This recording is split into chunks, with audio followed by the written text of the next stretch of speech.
برو مورتون میشه همیشه حالا باشه متوید باکسم خیلی خیلی خوشم این ویدیو چه کنین داستان دست قرار داستان ویدیو بر میگرده به چندین سال پیش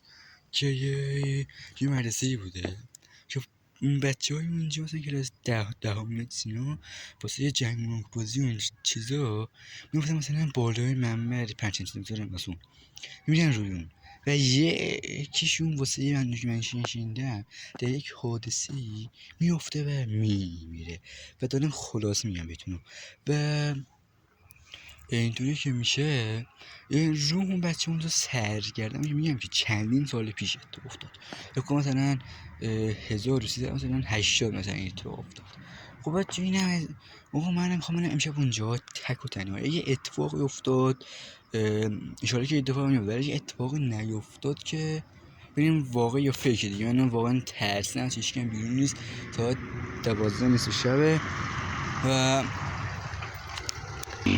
الان میگن اگر ساعت صبح بری اتفاق نمیفته ولی اگر ساعت 3 شب بعد بری یه اتفاق میفته اگر 3 شب شد بهتون حتما خبر میدم ساعت 3 شب هیچ نیست اون مدرسه‌اش که بود بهتون میگفتم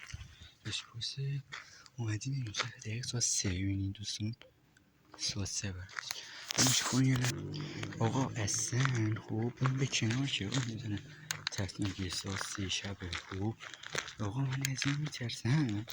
یعنی گرگی چیزی باشه دهنم سرویس کنم تنها اومدم بچه ها اومدیم چی هست چی نیست اصلا آقا شما من شاید تنها هم زیاد حواسم به دونزن نباشه خب بچه ها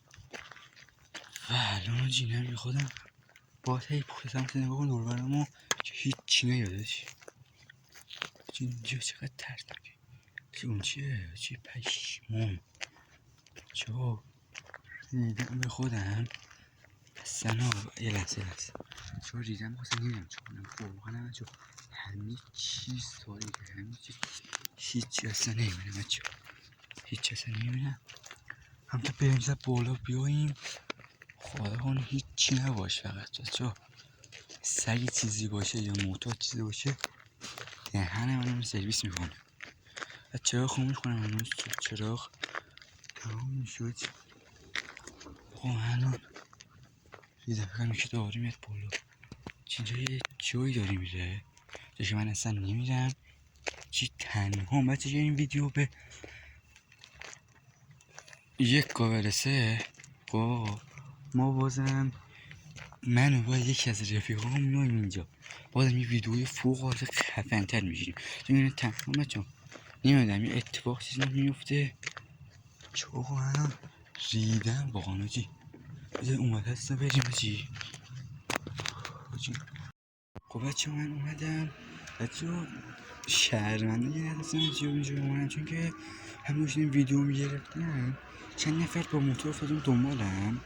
خب دیگه فرار کردم دیگه چون که این ویدیو بازم گفتم 1K برسه من با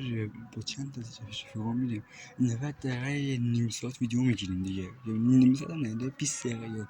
30 دقیقه میگیریم و بازم میریم این دفعه میریم به قبرستون و عشق منو تا ویدیو بعدی همجور شارت موزیک خفن بمانید